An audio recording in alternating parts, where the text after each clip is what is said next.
Welcome. Let's get started. Background here for CLL. That is, the choice is either time-limited approach versus lifelong approach. In lifelong, we have BTK inhibitors like acalabrutinib or zanubrutinib, or the choice has been in past ibrutinib, but that has fallen out of favor given the side effect profile. From time-limited approach, we have venetoclax and obinutuzumab. In community setting, the uptake of venetoclax has not been that robust because the side effect profile and the supportive care needed with that. With that in mind, let us get started with our first study, SEQUOIA update. This is a study which led to the approval of zanubrutinib. John, if you don't mind touching briefly on the design and the recent updates, please. The SEQUOIA study was a large program put on by the company to explore zanubrutinib in various cohorts of patients. The primary cohort was cohort here, this randomized cohort of zanubrutinib 160 milligrams twice daily versus bendamustine-rituximab, which was the control arm. Important to note in this cohort, because patients were being randomized to chemotherapy and those patients with higher risk disease features do worse, they actually excluded those patients with 17p deletion, p53 disruption.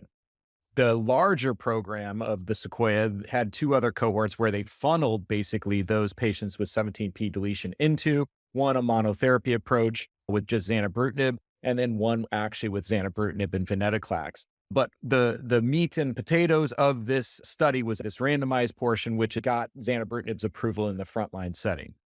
The primary endpoint of the study was progression-free survival, and zanubrutinib has proven a superior progression-free survival over the chemoimmunotherapy arm of bendamustine-rituximab. This study has had several data cuts. One primary analysis data cut, and what we're seeing here was recently published. So this has always been one of the limitations of these second generations drugs, is that their long-term follow-up, paled in comparison to ibrutinib, which had published 10 years of follow-up. I think that argument has fallen away because now 5 years of data is really good data and really gives us a sense of how this drug can stand up against previous comparators. Ultimately, the hazard ratio is 0.29, largely in favor of the zanubrutinib arm. The bendamustine-rituximab had a median progression-free survival of about 44 months, so just less than 4 years, whereas the median PFS has not been met in the zanubrutinib arm. And at this time point, around this high 70 to 80% range. And that's important to note is that the 5-year PFS for ibrutinib as a historical standard was around 70%. So tracking historically well, meeting the benchmarks that we need any of our BTK inhibitors to meet compared to the drugs that have come before them. And clearly it is doing that. Of interest in the PFS group, we see benefits in the zanubrutinib arm for both IGHV unmutated and mutated patients. It actually is separating, both of those groups are separating from the chemoimmunotherapy arm. And it's particularly notable that the mutated patients are separating because historically, many times they haven't really differentiated themselves from the chemoimmunotherapy lower risk patients. But that has now started to clearly show a difference at this time point as well. This drug works well for all comers and improves their progression-free survival comparatively to chemo. When you look at the overall survival, this is something we've seen with the bendamustine-rituximab studies, is that there actually has never been too many studies, and I don't think any study has shown an overall survival benefit of a BTK inhibitor against bendamustine-rituximab. And you could argue, oh, there's an overall survival benefit. Why not use chemo and use this drug? Well, the PFS is so dramatically different. The toxicities are so dramatically different. The toxicity is dramatically different with these agents. There's a strong benefit, even just if it's PFS.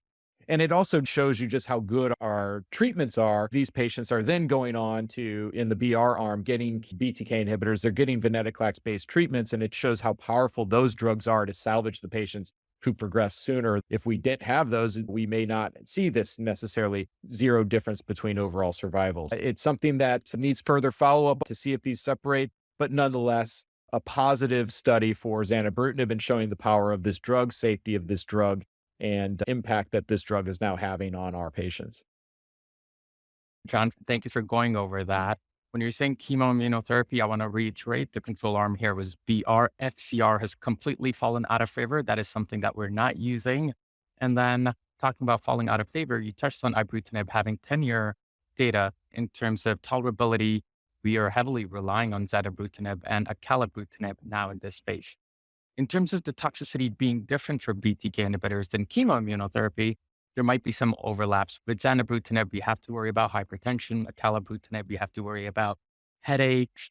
John, can you touch on the toxicity profile, the bleeding risk, cardiac side effects, and how are you choosing between one or the other BTK inhibitor available today? We initially thought that these second generation drugs may really separate themselves in terms of toxicities from ibrutinib. And with time, we've learned that even with more selective drugs, you cannot get away from BTK inhibitor class effects. Those class effects you alluded to, hypertension, arthralgias, rash, diarrhea, atrial fibrillation, bruising, bleeding, can come up with any of these agents, even the non-covalent reversible BTK inhibitors. But nonetheless, with the more selective drugs, we see less percentages of them in any grades, as well as less high-grade toxicities of these specific adverse events of specific interest. And so that has really shifted because we all want to mitigate how many patients with AFib develop. And even if you treat 100 and you can minimize 5 less patients, it's a meaningful impact for that patient as well as for your practice to have to do the referrals and the emergencies that come up with these types of toxicities. And so even though it's a relatively smaller benefit than we might have hoped, it's still enough to say, hey, this is why we need to shift to these drugs in a monotherapy approach. You have to monitor closely for all of these issues. How you differentiate the two drugs, the more selective drugs, Acala or Xano, is based a little bit on patient preference.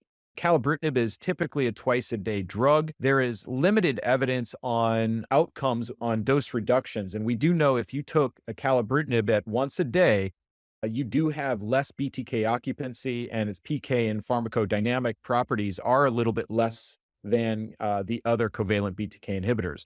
Zanubrutinib, though, has in the label this twice daily or once daily option.